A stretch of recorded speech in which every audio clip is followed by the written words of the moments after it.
Start whenever we're going. Hey everybody, and welcome back to Pennsylvania Life Legends and Lore. I'm Holly. And I'm Ethan. And today we are bringing to you part 3 of our... Today we are bringing to you part 3 of our, what was supposed to be a 3-part series of The Lost Gold of Dents Run. So, to start off, we have something exciting to share with you guys. So, we had an awesome opportunity to speak with Dennis Parada. So, Meg, our researcher, actually spoke with him on the phone. So, he was able to shed light on the history of this legend and speak about a few things that we got wrong initially. So, we'll still be covering all the information that we uncovered because obviously that information is out there. But as we go along, we will be interjecting the new information from Dennis because it does provide some explanations for a lot of the areas of doubt surrounding this legend. So that was pretty cool. And for those of you who are, I guess, just tuning in, you obviously have no idea what I'm talking about at this point. So take a pause, go back to listen to part 1 and part 2, and then you'll be up to speed to follow up with us on this part 3. So, we do have Meg here as well. She is the one that's going to be interjecting because she actually did speak with Dennis himself. So she will be interjecting, with a lot of the information that she was actually able to get directly from him. Hi. All right. So we're going to jump in here about the legend itself. So, the first problem with the legend of the lost treasure is that the oldest record of this tale is from 1973. It's in an issue of the Treasure magazine. So the article was written by a Sandra Gardner, and it was the first telling of the tale that anyone could find. So since then, it has appeared in numerous guidebooks and regional histories, and with each retelling, the story has more and more details that are added to it. So the tale fails... Sorry, this is going to be rough. The tale fails to appear in... Is it Beers? Beers. The tale fails to appear in Beers' history of the country... Oh. I'm going to struggle today. All right. The tale fails to appear in Beers' history of the counties of McKean, Elk, Cameron, and Potter, Pennsylvania. And while the history is missing some pieces, if a wagon train carries gold bars... Did that sound right? Carrying. I don't know if I'm reading things properly. So while this history is missing some pieces, if a wagon train carrying gold bars had disappeared during the Civil War, it would have been in this book. And that book was written in 1890. So then the first time the story appears as an official part of any county's history is in the history of Cameron County, Pennsylvania, which that one was from 1991. And when searching for the information on this lost gold, dozens of newspaper stories were found about lost treasure, lost gold, found treasure, but none of them had mentioned this Civil War wagon train lost in the PA wilds. So in fact, most of the information that comes up while searching is about the Dents Run controversy. But no relevant documentation from the late 1800s and on, and this is during an era where newspapers reported things like ice cream socials, gatherings for tea, and gatherings for tea at the homes of high society individuals and community gossip. So it would definitely be in there. There's also the Henry Shoemaker theory. So born in 1880, Henry Shoemaker was a folklorist and historian who documented most of our Pennsylvania lore and legends in a series of books. We have discussed Henry Shoemaker in some of our previous podcasts as well. So the Henry Shoemaker theory is that the treasure does not exist because Shoemaker did not write about it.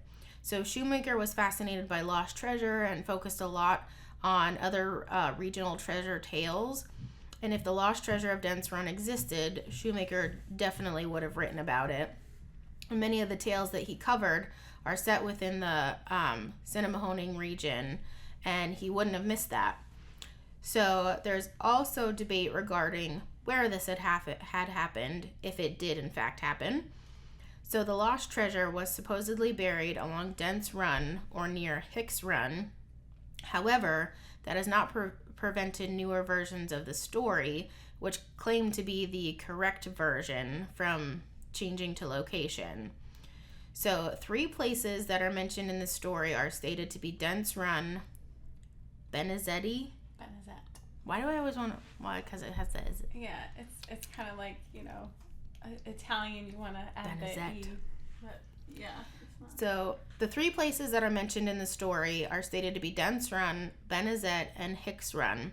But in 1863, Dents Run would have been known as Two Mouth Run, and Benezet as Winslow, and Hicks Run as Three Mouth Run, according to historian H. Charles Beale and maps from that time. So there are also reports that the treasure is buried near Caledonia. So there are also reports that the treasure is buried near Caledonia under a concrete slab at the top of Winslow Hill and in Driftwood itself. Also, there is no record of this gold going missing during a time when records would have been methodically kept. So that's where we just touched based on the legend part of it that is a little skeptical.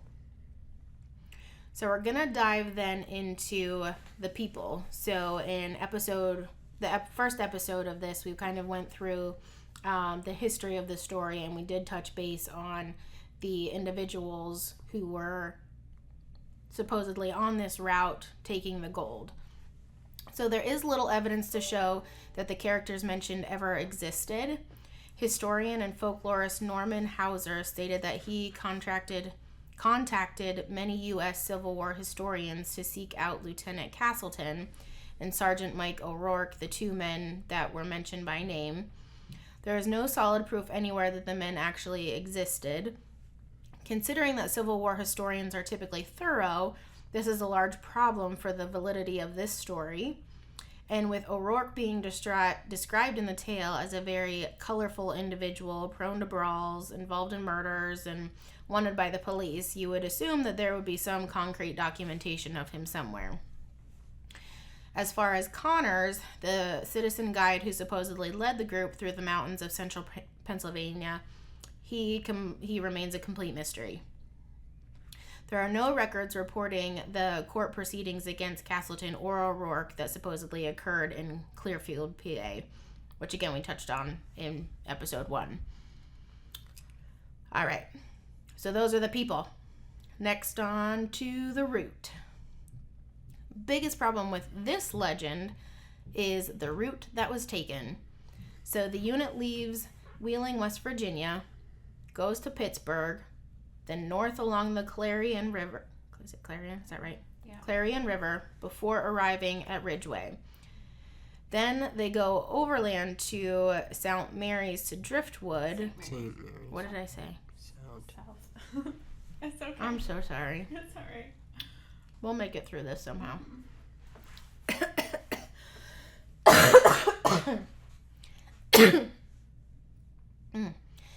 Then they go overland to St. Mary's to Driftwood, where they planned on floating the gold downstream.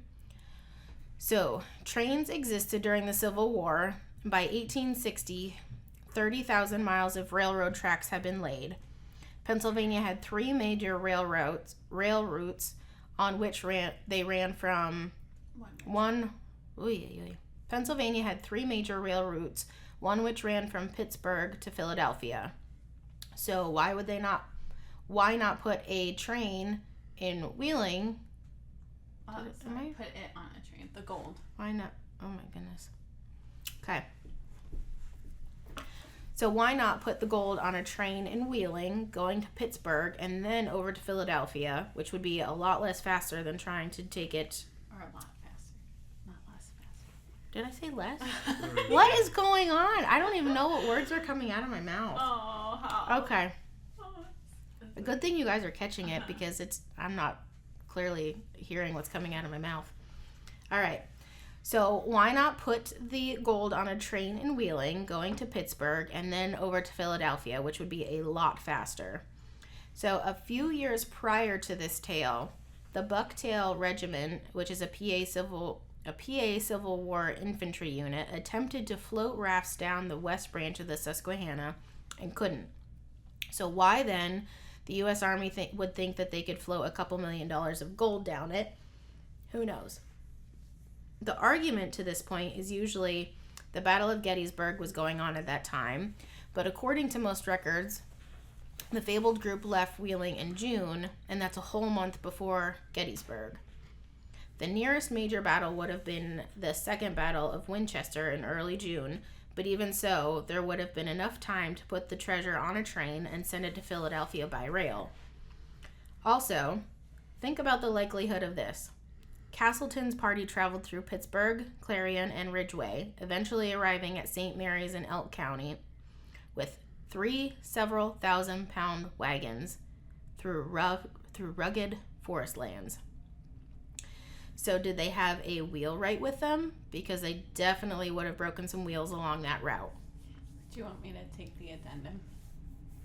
That's up to you. It doesn't matter. You can if you want to. Although I feel bad too because Ethan hasn't said anything yet. That's all right. Do you have anything to add yet? Not at this point, I do not know.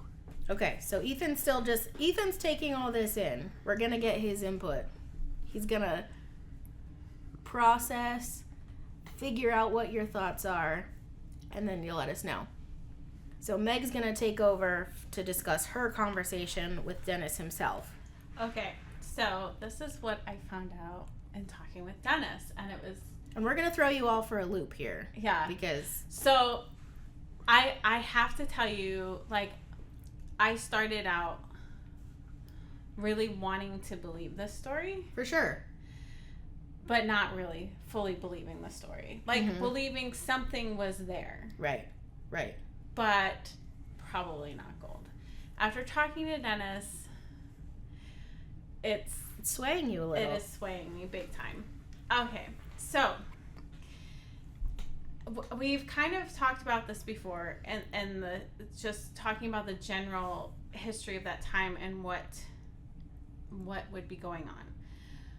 But there were many secret societies during the Civil War on both Union and Confederate sides. And they were involved in espionage and rogue military tactics to benefit whatever side or faction they wanted to win the war. One of these was a Confederate sympathizing militaristic organization that was headquartered within the Queehana Forest region of Pennsylvania. And if you don't know where that is, it's really basically right in that Dents Run area, and it's acres and acres of forest land. And you can drive on 80 and you'll see signs that say Queehana Forest. I clearly don't pay attention when we drive places because all these places seem foreign to me. But I drive there going up north to visit my sister in Jamestown, New York sometimes. So I've noticed it a lot. Okay. And I thought that's like a really funny name. But I guess Susquehanna, like that's Queehana, true. I don't know. But anyway, it's acres and acres and acres of rugged, remote mountain land. Even to this day, no service in a lot of it. Like, I lose service on the roads going through there on my phone. So it's crazy to me that there are still areas that you lose like all service. Yes, very remote. So we have been asked to refrain from sharing the name of the society due to the ongoing investigation occurring around the Dents Run Gold. But this organization worked with France and Great Britain, who supported Confederate efforts. Now, technically, officially, unofficially, the British and French support was officially unofficial. Officially, history will tell us that their government took a stance that was neutral. They didn't want anything to do with it. They weren't going to be a part of it. But the public sentiment in both countries was with the Confederacy, who they viewed as legitimate farmers that were basically being bullied into obedience by a bigger government. It was widely believed by both governments in France and Britain that the Confederacy would win ultimately. Also, Napoleon III had his eye on developing a Mexican empire, and so if he had an alliance with the American South, the Confederacy, that would be very pragmatic for him, based on the location. And then there was a larger issue, which was cotton. European countries did not have a climate to grow cotton, so it had to be imported. And the Southern American colonies, and then the states that became part of America after the Revolutionary War, they had the environment needed to grow cotton, and it was much less expensive to import it from there compared to other places in the world that could grow it. And so the importance of this is that at that time, if you didn't wear something made of cotton, you were wearing something made of wool. Ugh. So cotton was much more versatile, it was lighter, it was airier, you could dye it more colors, you could do more with it from a fashion standpoint, and it was a huge commodity. And so, not so secretively at times, the elite in both countries, and at times the governments assisted the Confederate efforts in America. So at this time, Canada was comprised of the British colonies of Canada West and Canada East, which is now Ontario and Quebec, which is consisting primarily of French settlers at the time, Ontario East. And the maritime colonies of Nova Scotia, New Brunswick, Prince Edward Island, and Newfoundland, which those didn't play as much of a part in this. But several forts lined the Canadian-U.S. border along the Great Lakes at this time, and the British and French used these to funnel supplies and money to the Confederate troops with the aid of these secret societies. And this particular one was known to hijack entire loads from Union soldiers, and they would leave absolutely no trace. So they would leave no bodies, they would leave no wagons, they would leave no supplies, they would leave no animals. Everything would just disappear. Which was easier to do then. Yeah. And in that area, absolutely. So one such tunnel system, which Dennis discussed with me, actually ran directly from Lake Erie. Oh, did I? Oh, yes. So. I did. Okay, going back. So this group also established prisoner of war work camps in the Queehana region, where they used these captured soldiers to dig underground tunnel systems like mines that connected the clandestine Canadian supply centers to places where they could, like Confederate sympathizing groups could pick up these supplies or money. So one of these tunnel systems ran directly from Lake Erie to Dents Run. And most of the gold that came from France and Great Britain ended up in Dents Run, according to Dennis Parada. They have found, apparently, extensive evidence of Civil War operations in this area with their treasure hunting, including pig iron residue, which pig iron was a type of metal that was used it's basically indicative of anything from the Civil War area. It was used in ammunition cases, different weaponry, that kind of thing. They have found ammunition cases and also some Union soldier buckles and things like that all in this area that support. I won't go into too much detail of what they found because they have a lot in the works here with their own. We're not stepping on anybody's toes. No, we don't want to.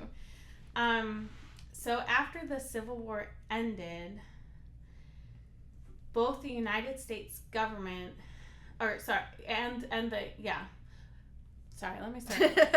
After the Civil War ended, both the United States government and the former Confederacy went to great lengths to cover up all information regarding the operation because it was a threat to everyone.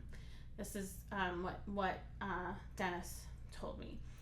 Because from this perspective of the Union Army, a Confederate prison camp that operated for 5 years in Union territory, undetected, with hundreds of Union soldiers where they lost their lives because, when the war was over, they just killed all these soldiers. They had to. It was a complete embarrassment. Absolutely. So they didn't want it getting out. They had enough craziness to deal with after war because it's not like all these sentiments just go away. And like the new United States was also financially strained, and there's a lot of things to repair. So they didn't need another embarrassment. Right, absolutely. From a Confederate perspective, if anyone was found to be involved in these operations, they would be charged with war crimes and sentenced to death. So, and also any kind of common knowledge of this underground tunnel system would also mean common knowledge of what passed through it, right, including the treasure, right, that passed through it, the money, the gold bars, the silver, that kind of stuff. Dennis indicated that this cover-up has gone potentially as far as our modern-day records. The knowledge and information he compiled over many, many years of research included more detailed profiles of the 3 men who led the wagon team, Castleton, Connors, and O'Rourke. However, as books, newspapers, public documents became digitized, he states that much of the records he collected in his research have just disappeared. That's so freaky. He can't find them. Like, it's part of our history and it's just gone. So he had copies of them, but now he can't find them to like revisit it. I feel like it like kind of drive you like crazy. Like, did I actually read that? Because now it's just gone. Yeah. Like, thank goodness he, at least I would assume it sounds like he had the actual physical copies of them, but like, it's enough. Like, I feel like it would drive you mad if you like didn't. Like, what if you were just like, I know I read this, I know I saw this information, and now it's just gone completely. Right. Well, and not to like get overly political, because that's not what I'm trying to do, but you see everything that's going on in the world with kind of like rewriting history, because clearly some of our past history was wrong and offensive, but at the same time, how do you learn if you don't learn from, like, you can't learn from the past if you erase the past, but you're seeing some of this happen today. We're just getting rid of history that is offensive. It's still significant. So are you stewing over there yet, Ethan? So I'm stewing. So this can actually account for some of the questions, like some of the doubt of, these missing people were, where the information went. The fact that we can't find anything about the story before the 1970s, because it sounds like they actively work to eradicate like any copy of this from papers, from anything, any kind of publication. They work to. So they want you to think that none of this ever happened. They want you to think none of it ever happened. So that can account for some of it. And didn't Dennis say he was impressed that you were actually able to find even some of those individuals' names, like, at all? So actually, one of the things he said is he was impressed that I found any kind of record on Castleton, because he couldn't, and thought perhaps it might be like a code name. Okay. And then that made me wonder when I was talking to him, because I was like, well, if they're trying to eradicate it, wouldn't, like, so you can't find anything on anybody else, but the one that you can find information, it was just a thread about the Castleton family in Philadelphia. It was through a heritage site. And they had, like, the name fit. He was a lieutenant in the military during the Civil War time. He had an injury that caused him to retire out. Like, it was just enough that it was like, oh, this could be this person. But then when I followed it, there was nothing. It was just empty. So what's to say that wasn't just put there to cause people to go down a rabbit hole that was going to lead them nowhere? Right. And then if they're taking information out, they can just put little tidbits in to throw you off. Right, little breadcrumbs. Yeah. So, and then Dennis actually stated that if you speak with the people who have lived in that area for a while, there are families who have been searching for this treasure for generations. So their, uncles and aunts looked for it. Their grandparents looked for it. Their great-grandparents looked for it. So it's not like it's not as like just mythological as we think, because the first record was in the 1970s. Families who have lived there for a long time have evidence that it's been searched for generations before that. So crazy. Yeah. Ethan's awful quiet.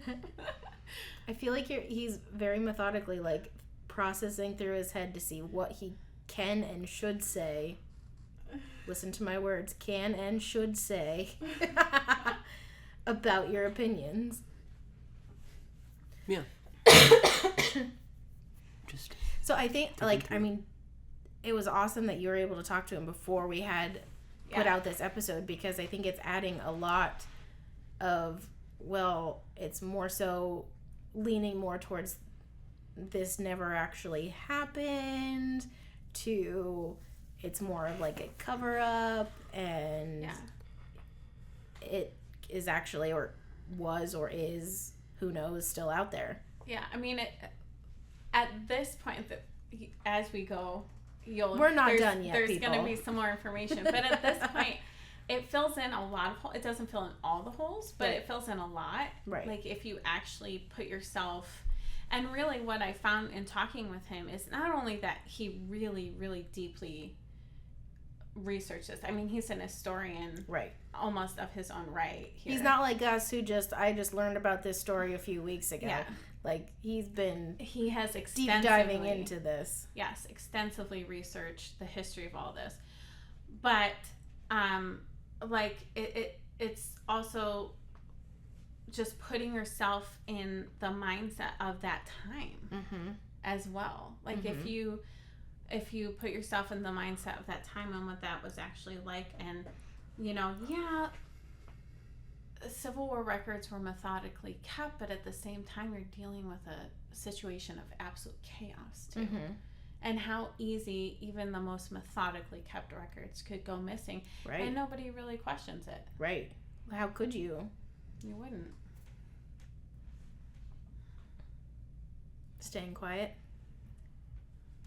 I don't have much to interject. Okay. That you haven't already covered. All right. I'm going to wait for your thoughts when we get to the end.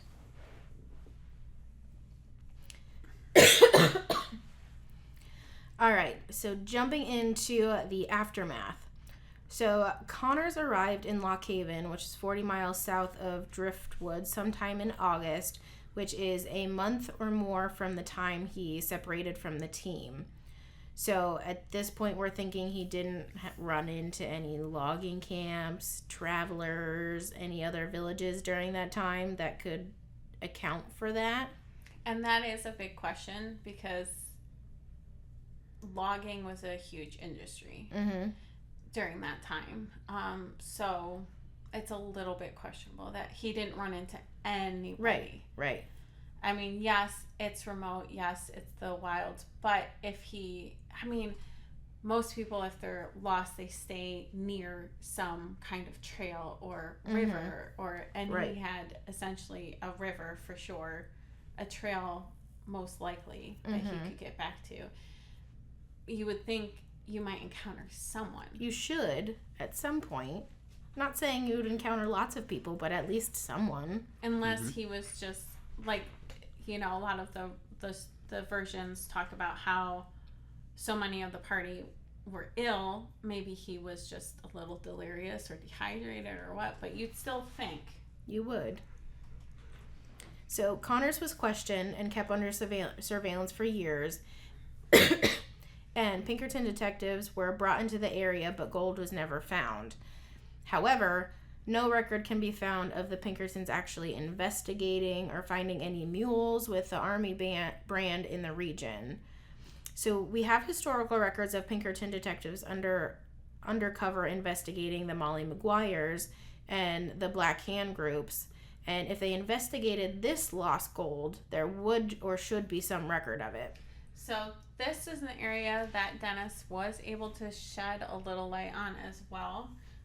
He stated that all the Pinkerton records related to this investigation burned up in the Chicago fire because their headquarters were in Chicago. Their main headquarters were in Chicago. And then there was also a fire in the Clearfield County Courthouse, which destroyed anything they had. And he also stated that the original personal records and stories from the Pinkertons themselves were donated to a historical society, which he's not sharing because of ongoing things. But he has seen them. Okay. And he knows that in fact, yes, they did search, and there was 2 that did in fact retire, build a cabin in the region, and continue to look for the gold. Okay. So interesting. We got a He's still just processing over there. So Heather Truckenmiller, who is a blogger at Valley Girl Views, covered this story and states that she was told by a McKean County historian that Army did reopen the Dents Run treasure investigation in 1941. The theory is that the men split up the treasure and took off with it. But this is only hearsay, and we don't have any proof of that. So, were human bones found? The point most treasure hunters make is that human remains were found along with other Civil War relics, proving that there was a massacre of some sort. There is no reliable source pre-1973 that we talked about to prove that human remains were found while either surveying the county line or while widening any of the records. roads. Oh, man. My brain's just not reading. That's okay. Okay, hold please.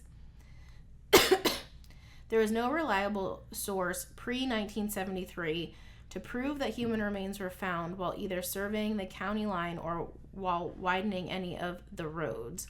However, with there being numerous family cemeteries in the region, it is possible a forgotten cemetery was discovered and is the source of the story of human remains being found. So this is another area that we're gonna have our dentist jump-ins. Yes, this is another dentist jump-in. So this is another area that he shed some light on. He obviously has extensively looked at that region, that whole area, in his job and what he does. Mm-hmm. And he said that there are numerous Civil War era grave sites. I won't get the exact number that he found, but they have uncovered them in that region. And that kind of supports the existence of a prison camp there. He also said there are ruins there of that camp that you can see. And then as far as the bodies that are in question here, mm-hmm.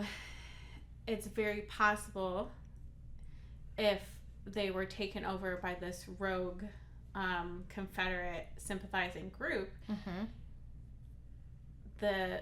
I think the original story said there were 5 bodies. I think so. They killed them and then moved everything else to cause confusion when people searched for it. Okay, because to I was get just them going to off say, track. what would the reason be to leave the bodies necessarily there? But okay, so they're trying to Because throw they everything knew off. that they were going to search for it would probably almost be more questionable if they didn't find the bodies at all. True. Considering the bodies kind of give it more of a concrete, okay, the bodies are here. Yeah. They died. They're not out there somewhere. Right. And then they moved the wagon train so that the point of reference to search was actually the wagon train, not the bodies. They figured the wagon train was left and abandoned. They made it look like it was abandoned. And then they only got that much further before they all died. Right. Okay. Makes sense. Okay. Next step is the math. So 26 bars of gold, 50 pounds each, is a total of 1,300 pounds. So this is Yeesh. So this is another one. I'm just going to quickly interject. The stories that I found had 26 bars of gold. Dennis says that there were actually 52. So even more. So this is half. Woof.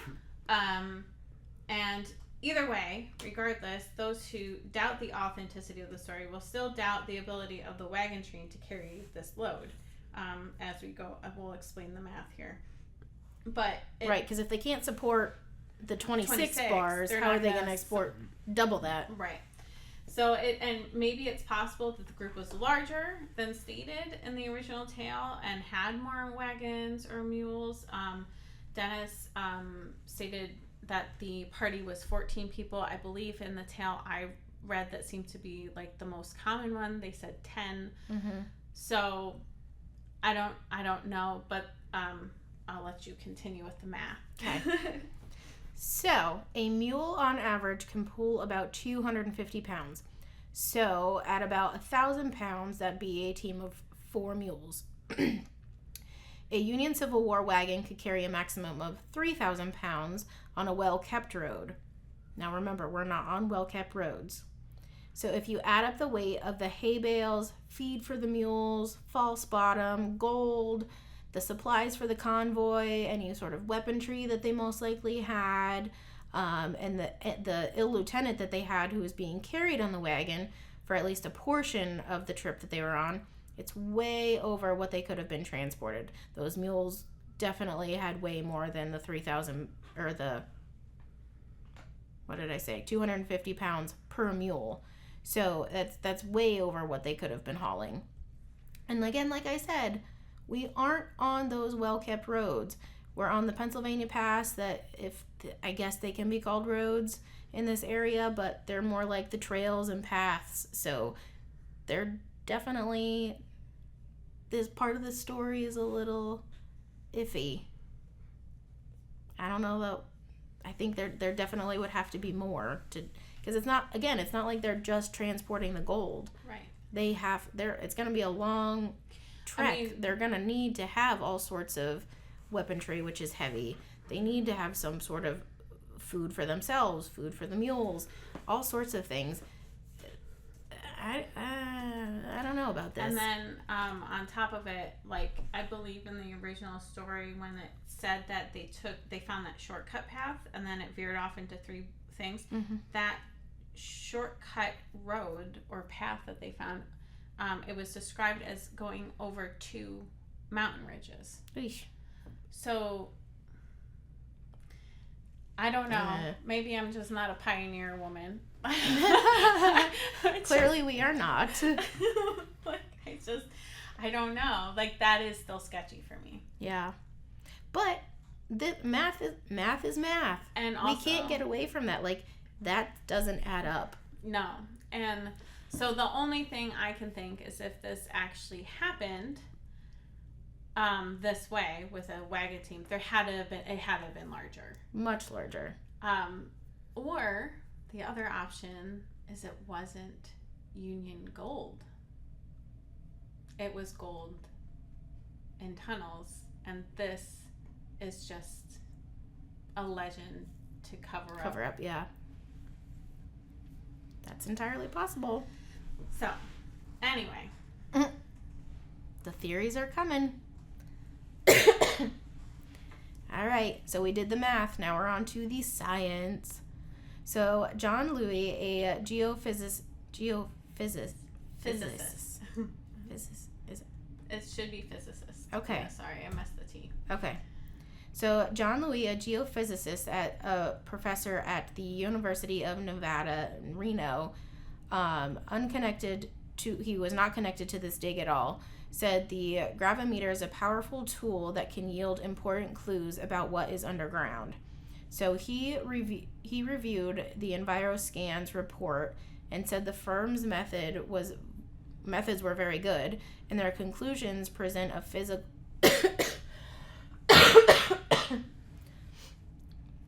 The conclusions represent a physically reasonable hypothesis that gold was buried at the site, but it doesn't prove it.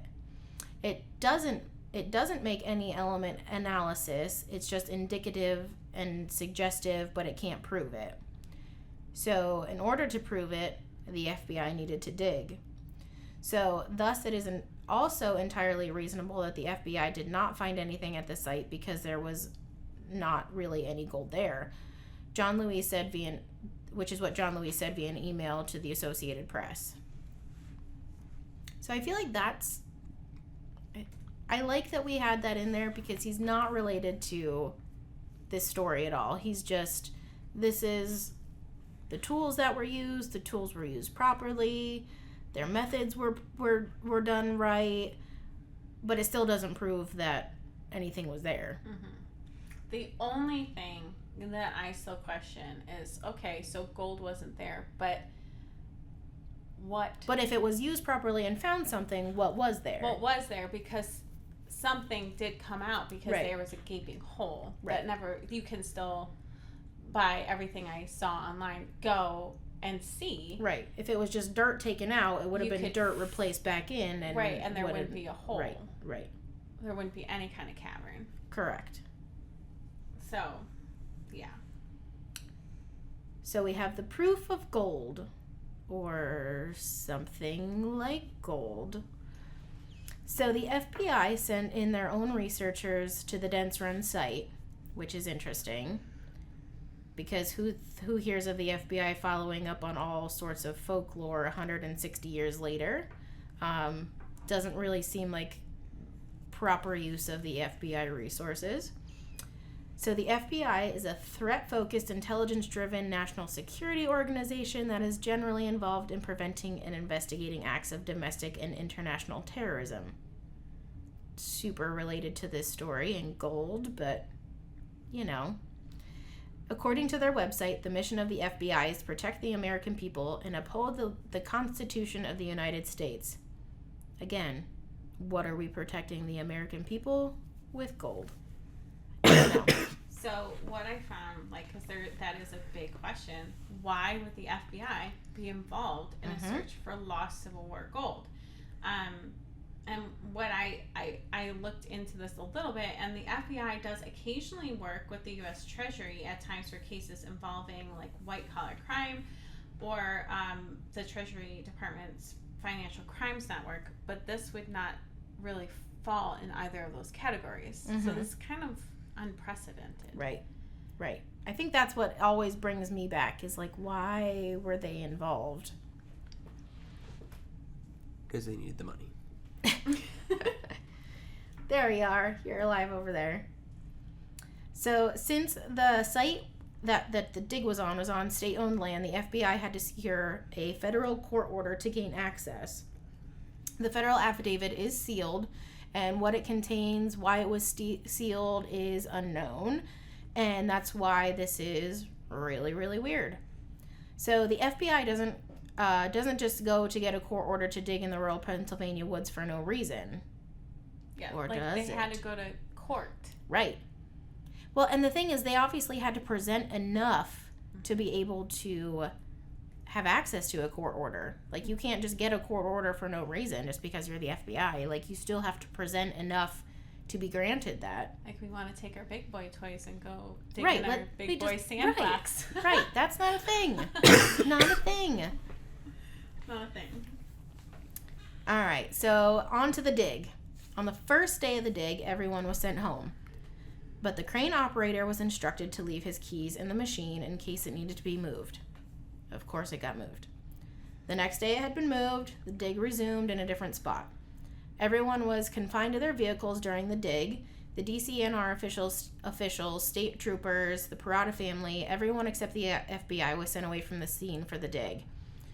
Despite what the FBI had said, neighbors reported seeing a lot of FBI agents at the Dents Run dig.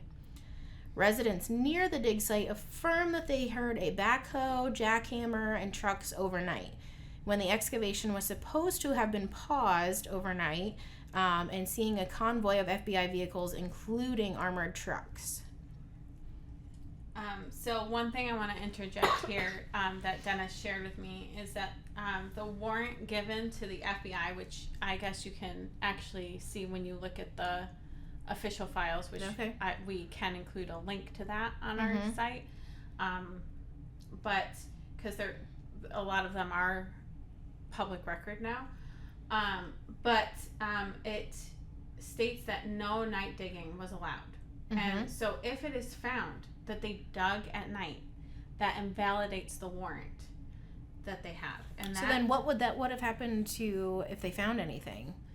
So if they found something and they dug at night and invalidated that warrant, that meant that anything they took, they no longer had rights to.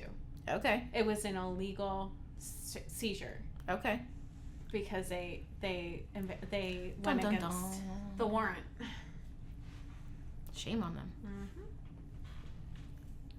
And you can't, if it's the middle of the night and you hear things like a backhoe, a jackhammer, that's out of the ordinary. You're going to take notice to that. You're going to hear it and remember that.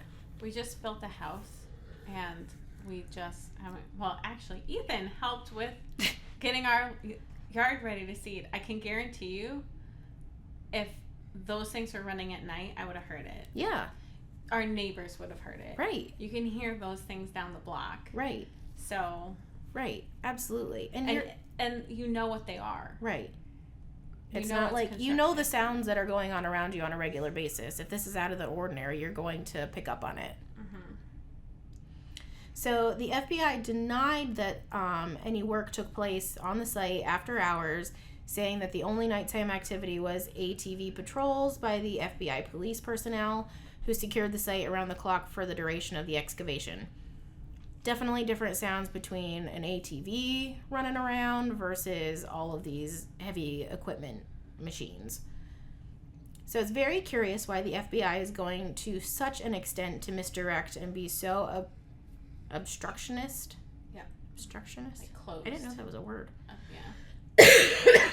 Sorry, I have a really big vocabulary. I just never heard of obstructionist. Closed. You could say closed. I'm fine with it. I never. So it's very curious why the FBI is going to such an extent to misdirect and be so obstructionist on this, said Warren Gettler, who is the author of Rebel Gold, who has worked closely with the Parada family.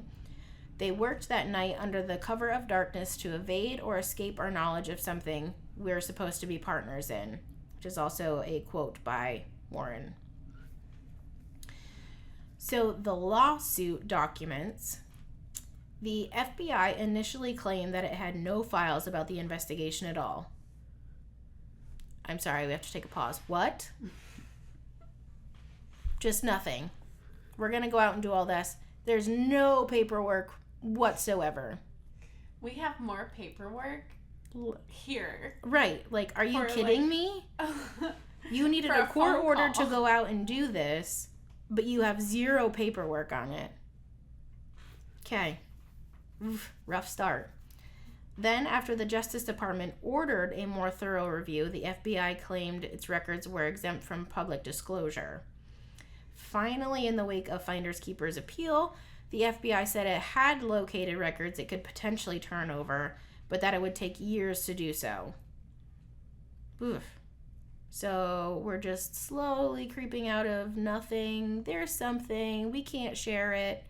Maybe you can have it, but way down the line. So this prompted the Freedom of Information Act suit seeking to compel the FBI to produce these documents.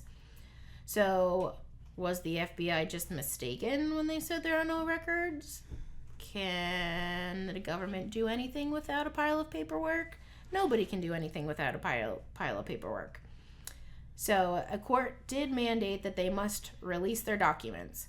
So according to documents on PA courts, the name of the sealed federal case is in the matter of seizure of 1 or more tons of United States gold. So words such as search, scan, look, hunt, excavate, and dig were all avoided, and the word chosen to define the case was seizure. Suggested the FBI did indeed find the famous Dents Run Civil War gold.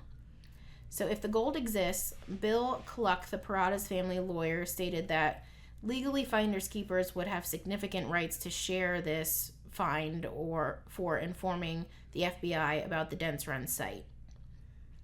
Previously referenced email documentation between Assistant U.S. Attorney K.T. Newton and Audrey Minor, chief lawyer for the PA and DCNR, shows that federal law enforcement was indeed after buried treasure. That was in part 2.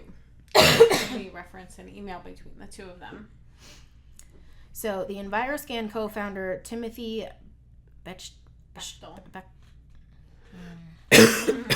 EnviroScan co-founder Timothy Bechtel declines comment about what his instruments detected, citing client confidentiality.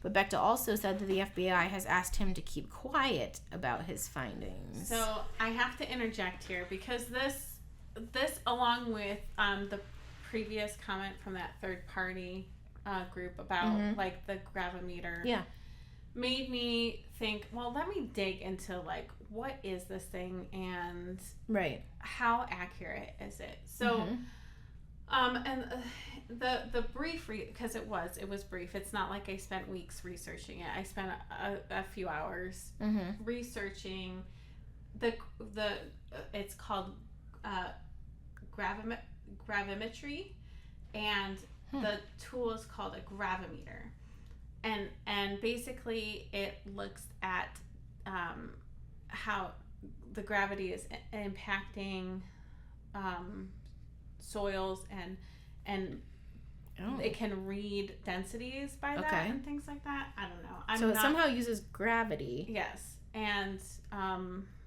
it can determine basically what makes up the soil based on using gravity. And I don't. So it somehow, when something isn't soil, determines that that's a different material than the soil. It based on densities and things like that. And so, and like I said, I didn't really understand that part, but what I did find, everything I found about the accuracy of these machines, especially the kind that was used at Dents Run, is that whatever it is that is being studied can be determined with near absolute accuracy. Okay. As in, if there's an error, it's not the machine that's going to be it's going to be human error somehow. Okay. It's not going to be the machine that makes the error.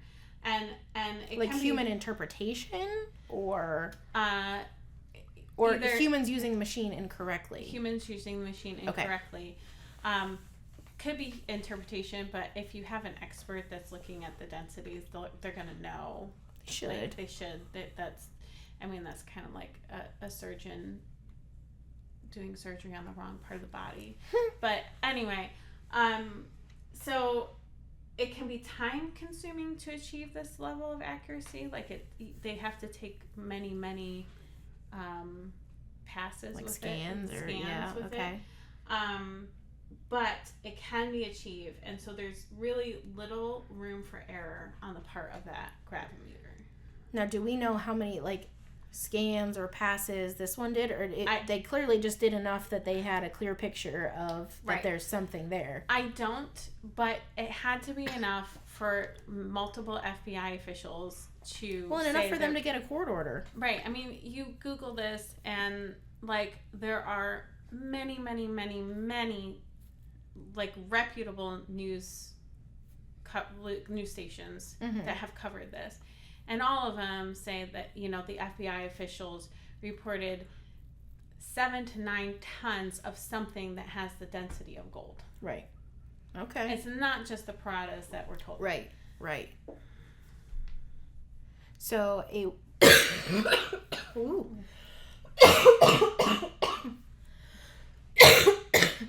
Yikes. A one-paragraph FBI report dated March 13th of 2019, which was exactly 1 year after the dig, asserted agents found nothing at Dents Run, no metals, no items, no other relevant materials, and that the FBI would be closing the case. Ann Weissman, who is a lawyer for Finders Keepers and former Justice Department lawyer, doubts the FBI's report's credibility. So she cited its brevity. It's brief. She cited its brevity as well as its timing. It was written after Finders Keepers began pressing the government for its records. So it does not read like one would expect, said Weissman. If that is the official record in the file of what they did and why they did it, it says almost nothing, and it's crazy. That was also Weissman. Weissman added that if the government does not produce a detailed account of its search for the gold, it will heighten my view that this is not an accurate record and that this was created as a cover-up. So the trove of documents turned over to Finders Keepers also included nearly 1,000 photos. So what would the purpose of them be of taking 1,000 photos if they didn't find anything? Yeah, why take 1,000 photos of nothing? So most of the photos were reportedly all grainy, all black and white, that show some, but certainly not all, of what the FBI was doing at the dig site, which is all according to the Parada family. So all the released FBI photos that the public can view are black and white. They all look like they were taken by a bad convenience store security camera, and they appear to be either photocopies of the printed photos themselves. So in my conversation with Dennis, he talked about like a specific photo, which I won't get into all that, but or he had seen several photos in the batch, but like as a whole, this could be part of an attempt to hide the night digging, because one of the things that high contrast grainy and you know photos, this as an artist. Yes. One of the things, and as somebody who I'm a graphic designer too, so I edit photos a lot and things like that. If you have a high contrast grainy photo, low resolution grainy photo, what it will destroy is the ability to see any kind of cast shadows. And like Dennis mentioned one specifically where a piece of equipment was completely black. But it was a white piece of machinery or a lighter colored piece of machinery. So it destroys the ability to see any cast shadows, which would tell you what time of day it was. Right. So if they have photos and the cast shadows indicate that's, you know, sunset, that's evening. Right. And they're working. And you're telling me that the FBI, this wasn't 50 years ago, you know, whatever. Like, why would they not have color photos? Why would they not have high resolution photos? Why would they not have pristine photos of what they're doing? And Dennis indicated that they actually saw some of them, but when they received these, all the timestamps are gone, and they were all like these photocopied black and white things. And it destroys the evidence that, hey, the time of day was not, it was evening, or it was, you know, this is times that they weren't supposed to be digging. Right. This is light cast by, you know, lamps on the ground. Right. That kind of thing. So originally the FBI had said that they had 17 videos. Currently, they claim to have 4. The Freedom of Information Act only requires that an agency produce records, not answered questions from the person requesting them. And the information in many of these documents is random. It appears someone took the original 1973 story and Googled as as many main phrases, names, and items within the tale as possible, and then stuck all these results into a file. Here's a random metal detector. Here's a photo of a creek. Here's some Civil War records for men with similar names that cannot possibly be the ones named in their story. It looks like someone needed to create a file to turn it over for a court order. And again, we'll attach the files so everybody can read them, yourself. You can go to them. We'll post them, with the podcast on our blog, everything like that. Something substantial must have been presented to the court for the FBI to receive the order to dig on the state land, but it does not appear that any of these documents are released in the files. So the FBI records also show that several weeks before the excavation, an agent approached Wells Fargo to ask whether it shipped gold by stagecoach for the U.S. Mint in 1863. Wells Fargo historians turned up no evidence of any shipment like this, but said records from the era are incomplete. Wells Fargo did ship gold by stagecoach, a corporate archivist. Wells Fargo did ship gold by stagecoach. A corporate archivist wrote in an email to the FBI, but large quantities of the precious metal, as well as the gold that had to be carried long distances, were transported by ship or by train. So, my note to this is if indeed the government did work on a large scale to destroy any evidence of this operation, it would explain why there's no records here. Mm-hmm. They would have gotten those records and made them destroy those. Right. So They did their background. They knew what they needed to get rid of. So it's astounding that the amount of money that is being spent to find gold that no historian believes has ever existed. No, sorry. It's astounding the amount. What did I say? The amount. That's okay. It's astounding the amount of money being spent to find gold that no historian believes ever existed. In truth, the lawsuit seems like the most logical part of the search because something here is simply not quite right. If nothing at all is found, why did the FBI just release clear records showing that? And also, a little explanation on what made them dig there in the first place would be helpful. A quick statement telling public that the density showed something was there, and when they dug, that density was explained by whatever was actually there. So they could get out of this by just saying, there was something that showed up on the scan, this is what it was, case closed, here are the records showing that. But the fact that they're trying to avoid handing over records is sketchy and clearly shows that there was something there that they don't want us to know. Right. It's gone as far as the lawsuit. Right. Like, you would think it would be like, why go through that? Smarter and a better use of funds to just say, hey, you know what, if it's this big of a deal, we don't need to go to court and waste taxpayers' dollars on this. Here's the evidence. Right. Here's the proof that nothing was found. Exactly. Or, here, hey, guess what, we did find something, but it's not your gold. Here's the proof of what we found. Exactly. Simple. Done. Story closed. Mm-hmm. So some additional historical accounts. In the Mount Zion Historical Society's book entitled Dents Run Gold Shipment, they claim that in a drunken state, Connors allegedly said that the cargo was transported over Thunder Mountain near Hicks Run. Furthermore, the Pennsylvania Outdoor Bureau asserts that in the late 1800s, the Pinkerton Detective Agency discovered 2.5 gold bars. So this impressive find caused several of the detectives to dictate the rest of their lives to hunt... Dedicate. Oh, shoot. It's okay. This impressive find caused several of the detectives to dedicate the rest of their lives to hunting for the lost Civil War gold. Writer Jim Burke states that in the 1900s, a man named Jack Shaw came to the area to survey elevation marker accuracy, and he met with a man in St. Mary's Pub who claimed to have a bar of gold under his bed. And according to Burke, Shaw claims that the man showed him the gold bar. So in conclusion, what is the truth in all of this? And what is it that the Parada family is still trying to figure it out? That didn't make sense. All right. So in conclusion, What is the truth to all of this? The truth is what the Parada family is still trying to figure out.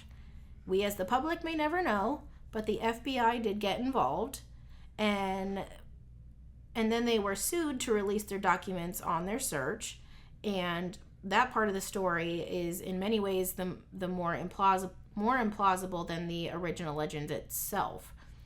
Did that make sense? Yeah, it's implausible because, like, just the fact that they would get Involved. Number one. With a folklore. Right. Legend. The fact that they got involved, the fact that they were able to get a court order, the fact that they dug. It's like our government getting involved because somebody thinks they found Grandma's cottage in Red Riding Hood. Right. Like, what would their purpose of being involved with that be? What would they gain from that? Yeah. Or, oh, hey, I found Cinderella's glass slipper. You might want to come out and check this out. That would be cool. So, clearly there was something found, but if it was gold, if it wasn't gold, still why all the secrecy? So, if it was Civil War gold, the federal government would have no need to hide it. They own it. Yes, there might be some dispute with the state. And speaking of that, where are all the local politicians? There is no indication that any local politician used this opportunity to grab publicity. I didn't find anything with they would jump at the chance. Yeah, any representatives, any kind of politicians. They would use something to their benefit for like this. So one random theory we stumbled across, and take it with a grain of salt, is that there was something in the woods, but it wasn't gold or bodies. It was something to do with the nuclear tests that ran in the Quijana wilds in the early 1950s. Another theory. And this was originally what I was kind of on when I was before I talked to Dennis. Yeah. Okay. Because if you really want to go down that rabbit hole, I'll just share this part. Tungsten, if you remember from our prior episode, according to Google, is the only other metal with the same density as gold. And tungsten is used in electrodes, heating elements, field emitters, high-speed steel, wear-resistant coatings, and as filaments in light bulbs and cathode ray tubes. So that would explain why it could be tungsten there. And it could also explain why the FBI got involved. True. Because that would be a matter of public safety, national security. So okay, I could totally see that tiny little bit right there, totally like flip-flopping this whole story for me, if you hadn't talked to Dennis. Because that makes sense. That would explain why they were there. That would explain them trying to cover it up. That would explain the density that they were digging for. Like, I could see that holding some weight for people. Yeah, I would agree.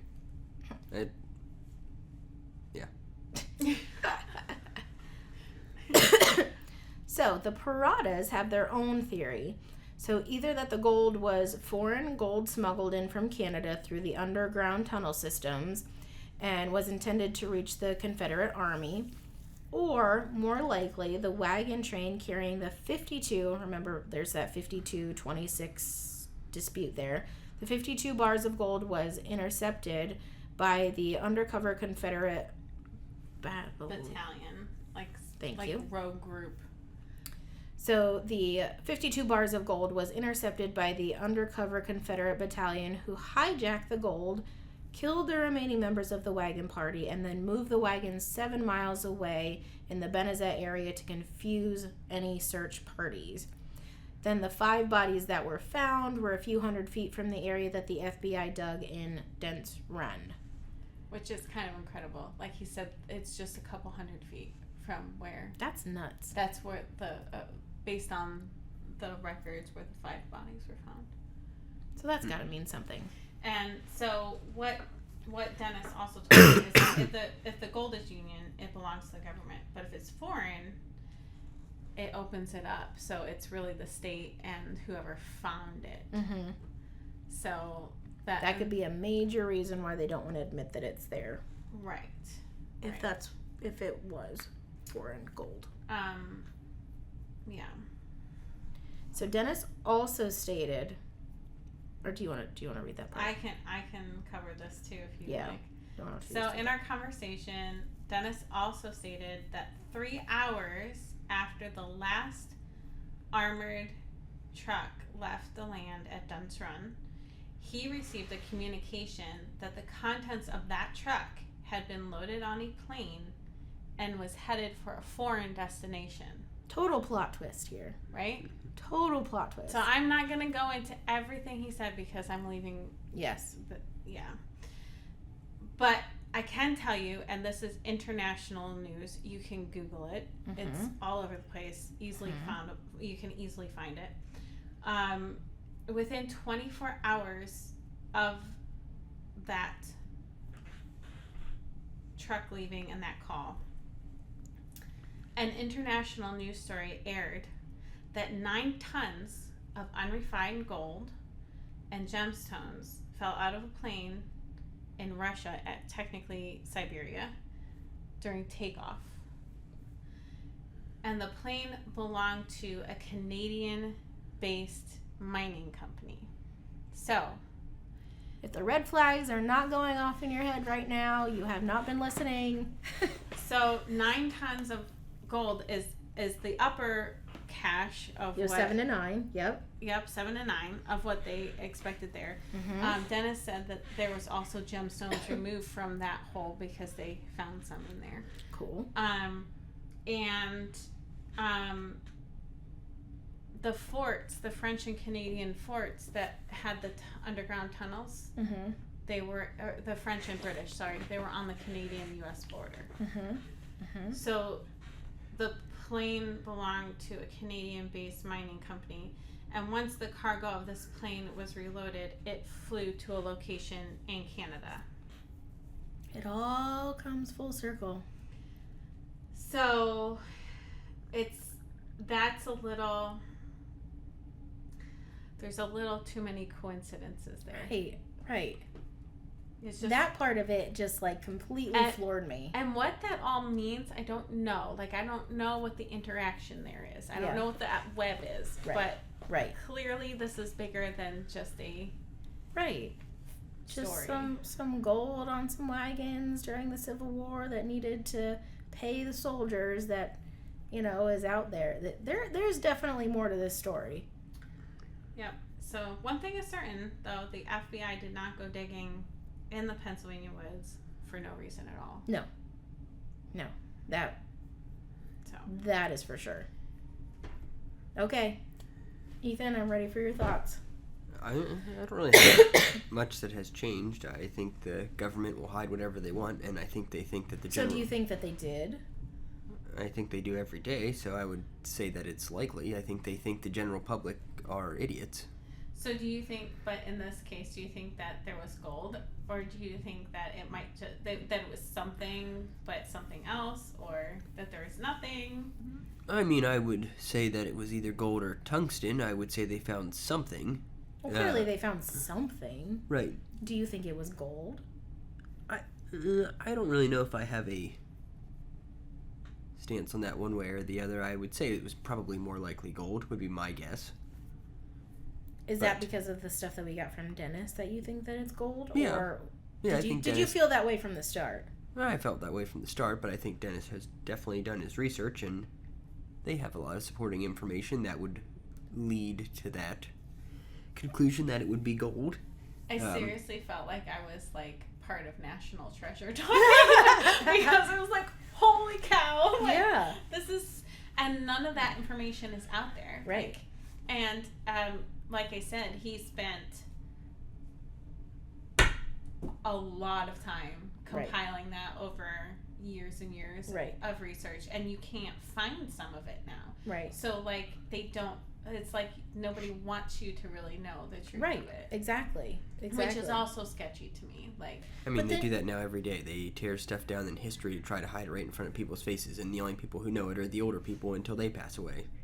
Yeah. Right, but, and then it's how many lost. stupid statues of, I don't even remember Civil War stuff that they've torn down over the years because it's offensive and we don't want to remember that, and then people Robert don't E. Lee, talk about it, whether who actually the person was good or bad, whatever. Yeah, Robert. They love to tear down the Robert E. Lee statues, but actually Robert E. Lee was against slavery fairly adamantly, and but he felt his duty to his state outweighed anything else. Mm-hmm. And so he was obviously like a brilliant military mind, and so he fought for the Confederacy because he was asked to, and he felt that his duty was to his state. I don't understand, like, why does our government feel that they need to cover things up? Like, things happened, like, Yeah. I don't understand, like, it's all a part of our history. The people don't hold the government accountable anymore. True. When somebody does something, the people rely too much on the government. I ask this question all the time. I don't mean this brutally, but why do we not tar and feather politicians when they screw Tar up? and chip. Tar and chip. Tar and They feather. used Like, to. that was a big thing. If your politician sucked, the people removed them from office, tarred and feathered them, and publicly humiliated them because they sucked. Yeah. We don't do that anymore. We think these people are all that great, and I think they realize it. And We've I gotten think too there's mushy like a as a larger society. human Yeah. rights issue there, though. I mean, it's like why we do? People do stupid stuff like this every day. Like they it's have not no like we- problem public shaming certain groups But or. the thing is, we don't have proper punishments anymore. Right. Like, everyone is too afraid to step on somebody's toes I'm pretty sure it's literally in the Constitution that you have the right to remove corrupt politicians, or however it's worded. I don't remember. Yeah, but I don't think by tar and feathering. We don't like in England. They don't hang, draw, and quarter people anymore. And I'm not saying that's what we should Let's still just be. put some heads on some spikes while we're at it. And I'm not saying So the that's what we crows should be kick them doing. away. I'm just saying but there needs to be a happy medium. we between don't that. do any of that, and I think they. I mean, Well, then they watch can just the get news. away with it. Watch the news for 2 days. Yeah. And it's literally like, if you watch 5 different news stations, there's 5 different stories on the same topic, and they all have different things, and all these Congress people are saying different things, so Right. We've lost they hide. People don't.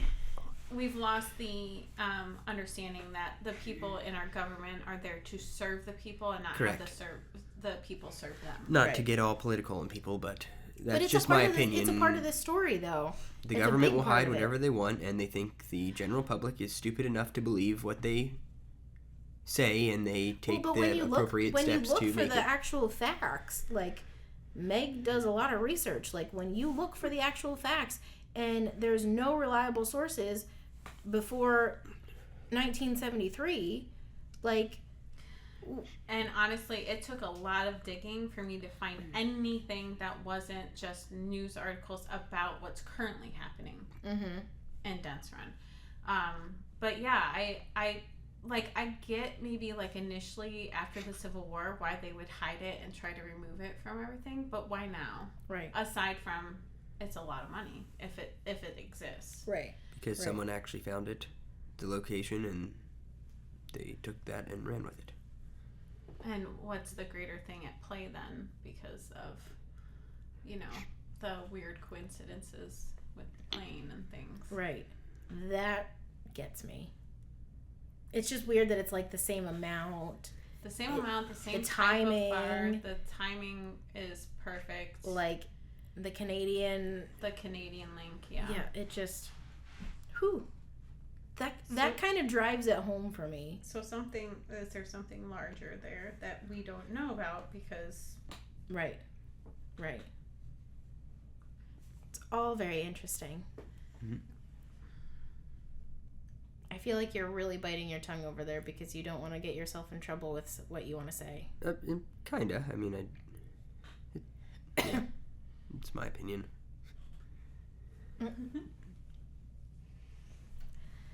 So, after all of that, we would love to hear your guys' input.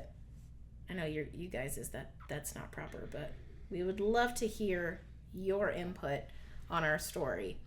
well, not our story, but this legend. What do you think? Do you think there was anything there? What was there? The Parada story, really. Yeah. And as another little tidbit, we're going to add, who knows if we'll call it part 4, but we'll have another little excerpt in here. Excerpt? We're going to get to speak to Dennis. Yes. All right, you just took it right out Well, you were from me, taking didn't you? forever to get there. All right. Well, we will have, is it just Dennis? Like a TV show it's with Dennis, the his commercials. son Kim, and then hopefully Warren, Their lawyer. the historian that they're working with as well. Okay. I'm gonna try to set it up at a time once you guys are back from your vacation and get all 3 of them on, because that would be amazing. Yeah, it would so be we'll get some actual. interesting to hear it from them. Absolutely, and they can share what they want to share. Obviously, they've been doing this much longer. We've only been, a few weeks into going over this story, which is, I mean, got a lot in that time frame, enough that it caught his attention, and he felt confident in the information that we were explaining. But it'll definitely be a good one, to have them on here and kind of get their story, straight from the ones who were there, and can relay, what they saw, as much as they're willing to share with us. But I think that'll be really cool. So definitely this was a very long, very, very long process of us getting to the end of this legend here. But we do have some more for you on it. So hopefully you guys are enjoying this legend, because it's an interesting one. It had a lot of twists and turns, and I mean, it's pretty big. it is. Pretty And legend. it does, like, every time you think you're like, oh, okay, I got this figured out, this is what happened, something else gets thrown in where it just. And the other thing that's really neat is, like, yeah, it was in the papers all around our area when this happened, but it made national news. Mm-hmm. Mm-hmm. Like, there are papers reporting on it out in the Midwest, out in California. Mm-hmm. Like, it was huge. Yeah. And I really, really appreciate all the, like, feedback from Dennis, and that the sharing of he shared it on a couple of his Facebook pages, so people are checking out, and we really appreciate Yeah, hopefully we'll everyone who's listening. spark some more Absolutely. interest in the story, and maybe it will go to the public, and maybe it will help the case out in general, because people will just want to know. Absolutely. And if we all go missing, Meg had to include that little tidbit there. I told Josh I need to make an if I go missing folder. So, like, no, but this is, like, actually really good, like, especially for women, even if they're not, like, doing anything very seriously, like getting into any kind of trouble, but, like, just with the amount of people that go missing every year. Which is terrifying. So, Side like, note. if you go missing file, well, I mean, I shouldn't be sexist, women and men, but mostly women, Mm-hmm. if we're honest. And if I go missing file includes, like, all your passwords to everything, because if your significant other doesn't have that, then you need a court order to open those. Oh. So that just creates so much longer of a process before Right. people can actually really start getting information about, like, when you last text somebody, where your last location was, all that kind of stuff. Good Lord. So, yeah. So make an if I go missing Okay. file. So in our safe, here's my if I go missing file. Oh my. I have enough trouble, but then you'd have to update it all the time, because you have to change your passwords like every 2 weeks. Oh Yeah. yay. Well, Such a process. Just please don't take me, people. Not worth it, I swear. I don't think they take people anymore. What? What? People get taken all the time. I'm going to not interject on that. there's My a thoughts are massive- just good. I sure hope you Trafficking, believe that. You have worldwide lots of women in your life. You need to Huh? think you have lots of women in your life. That's a thing. You need to be aware. I'm saying the Your government daughter doesn't. is The government beautiful. doesn't take you. Hmm? The government doesn't take you. They just. We're I'm not not even saying just that. talking about the I'm just government saying in in general. general. You were saying about Like, if the you were saying if someone hears this and we disappear. Well, that's how we got on that little tangent. And I'm but saying yes, if we got the off wrong on a people hear it, you don't disappear. You just were disappear. a crazy person who ended up. It's called human trafficking. It's a huge worldwide problem. Well, And it affects mostly women. Yes. Young women and girls and Yikes. kids. Terrifying. Yes. Terrifying. All right, guys. Well, as always, we went off on a tangent. Thanks for sticking with us. Give us your feedback. We'll post the link to the report with this story. But as always, share with us your thoughts and opinion. Thanks for sticking with us, and stay tuned for the next episode where we will actually have Dennis on here and get some of his side. All right, take care, guys. Thanks again. thank you.